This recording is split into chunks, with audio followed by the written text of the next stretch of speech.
Welcome to all Radical Gardener subscribers and viewers, and hello to the Radical Gardener.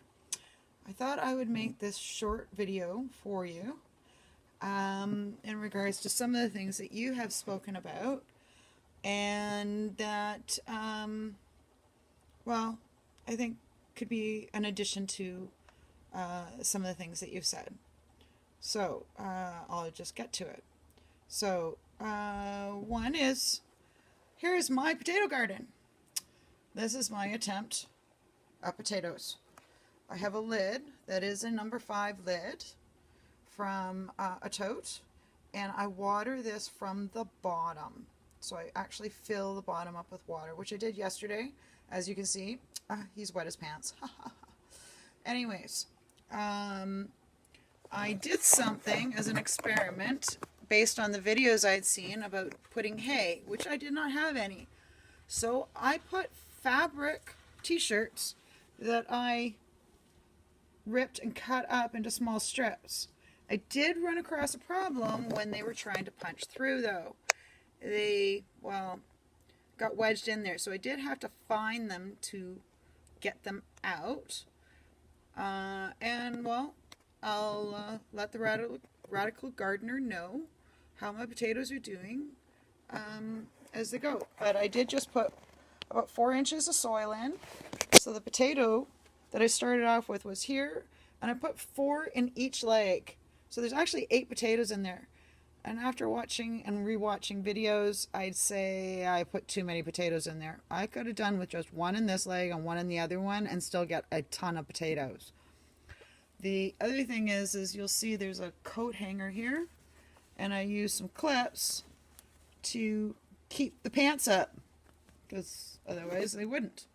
I've only had 1 limp over, and the rest are trailing, and I'm only using LED light, or fluorescent lights in this section. There is a fluorescent light here, and I just burnt the other one out, so right now I do have an LED household light as my gardening lights. So it doesn't have to be overly expensive, though the fluorescent lights are more expensive to run. I'll bring you to the next section. Okay, so this is my shelf garden. So tons of storage on top, and I had the same problem as you. My cats were getting in. Now, they weren't getting in over on this side because I had placed this tapestry felt coloring on it to kind of hide what was on the shelf originally. Lots of buckets here. Never mind. Okay, so this was just the first attempt in trying.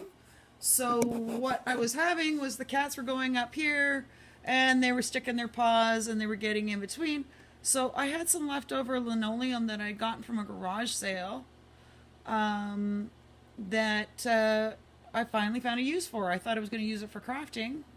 I'm a big crafter. I'm going to get into that. Actually, that is going to be my specialty, that hopefully will be a contribution to our community. Anyways, so I placed this over top, and I draped it all the way down the side so the cats couldn't get in. And yet they were still smart enough, so I had to throw a dowel in there to thing, and also use a toad and a ball to make sure they just couldn't get in, and lift it and get in. And then the other thing, so I can still see in, is I got this pet proof or resistant pet mesh at I believe I picked it up at Lowe's, although this particular brand is not being sold there right now in my store. They were just switching over, so I did get a good deal on it. So take your measurements and deal with it. So what I got here, I'll just give you a quick tour. I have a Shrenka, if I pronounce it properly. It's a sweet hot pepper.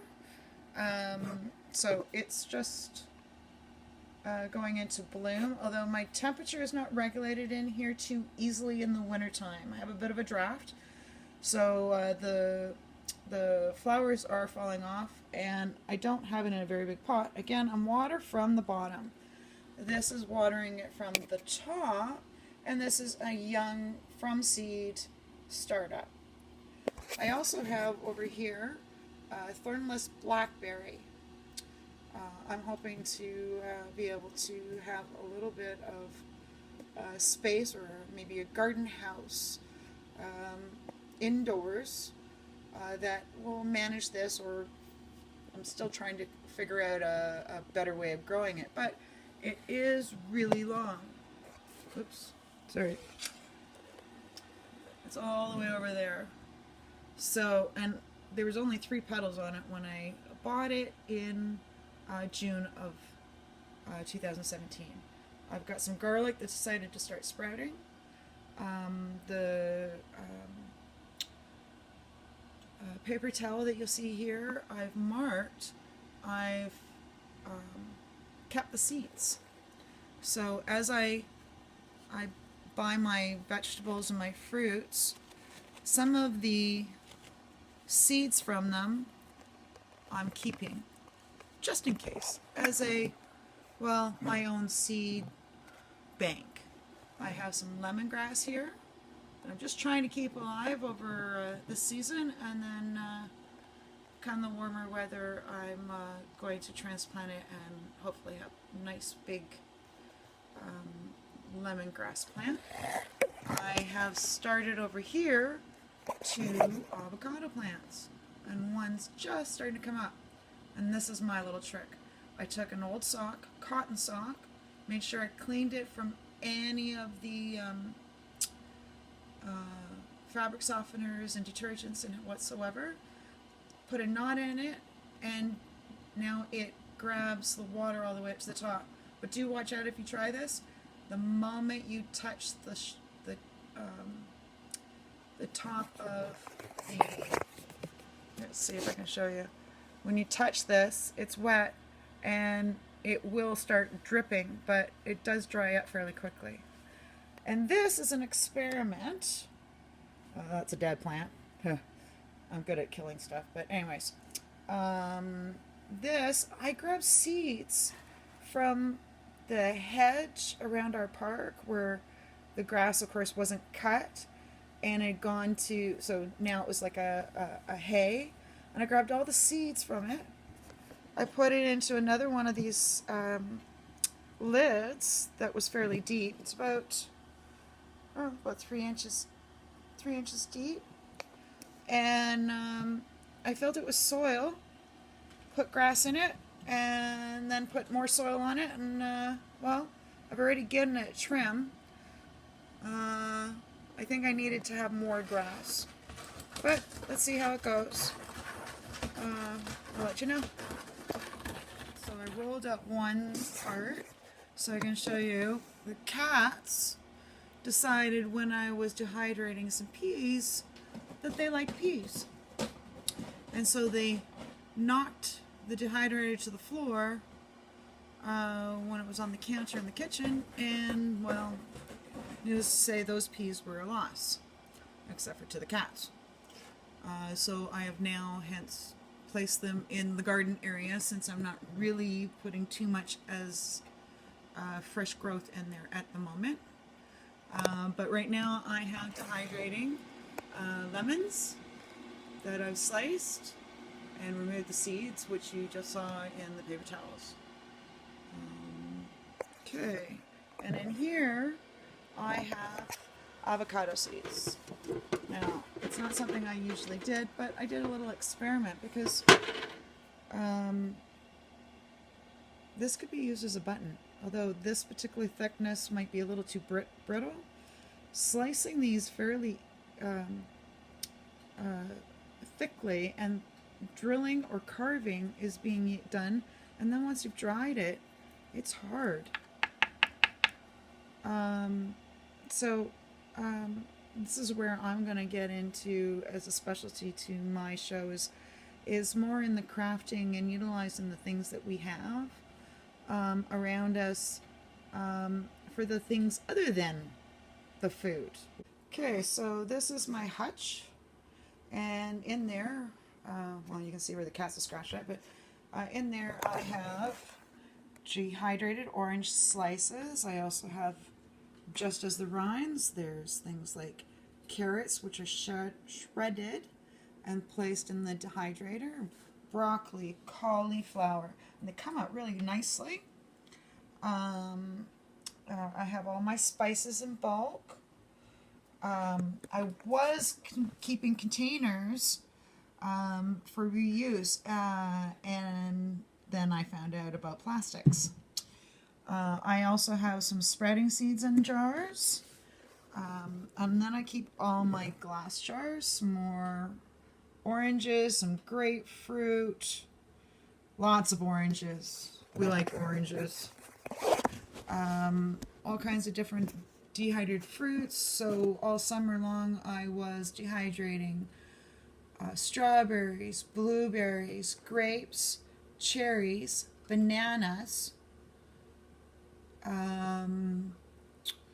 mango, which is one of my daughter's favorites. Mango and pineapple are absolute favorites. Her friends are always stealing it from her. What else did I dehydrate? Oh, onions. And if you do it at a low temperature, you'd never know that you ever dehydrated them. You do it too high, and they'll start going brown, which can be also a nice thing because it tastes like it's caramelized. Let's see, what else have I got? Corn on the cob. I kerneled it. I took it off the cob, and it's dried in there. There's, in that small little space, equivalent of 12 cobs of corn. And I have them still in bags to separate them, just in case something should happen. Only part of it will go. And one of the things that my daughter and I love is tomatoes. And so what I did is I sliced them up thinly, and then I sprinkled thyme and a dash of pepper, like a small amount. My first batch was way too much pepper. I swear, every bite tastes like you're having a piece of pizza. You gotta try it. My daughter's favorite is to sprinkle dill on it, so it's already seasoned, flavored, and we eat it like chips. I can't think of anything else just at the moment. Raspberries. Raspberries I also dehydrated. Apples, of course. So there's lots of things you can do, and this I all started in June. Oh, one more cupboard. Oh, ow. Okay. So this is broccoli. I also did kale. Oh, I'll get into some recipes. This is broccoli. Or sorry, cauliflower. This is cauliflower. Yeah, and I'm stocked up extra cat litter. Working on a solution so I don't have to buy cat litter though. I'll let you know if I figure it out. I got peas. Yeah, let's see if I can find some onions. Here's some onions. And if I just soak them in water, about an hour, they're almost completely hydrated. And that's in cool room temperature water. Okay. That's about it for now. I almost forgot. One of the things that I wanted to add was, this is my countertop storage. I've got bins in here. These came from Canadian Tire. They're great. And now I can get excess without even have to lift or move, and I can stack them. I think they were around $10 a piece. So, I'm building up my collection as I go. I have some in my cupboard as well. But what I did note with my cats, I had some chickpeas rinsing in a strainer, and they started eating them. So I don't know about your cats or anybody else's cats, but mine like chickpeas along with peas, apparently. Hope that helps.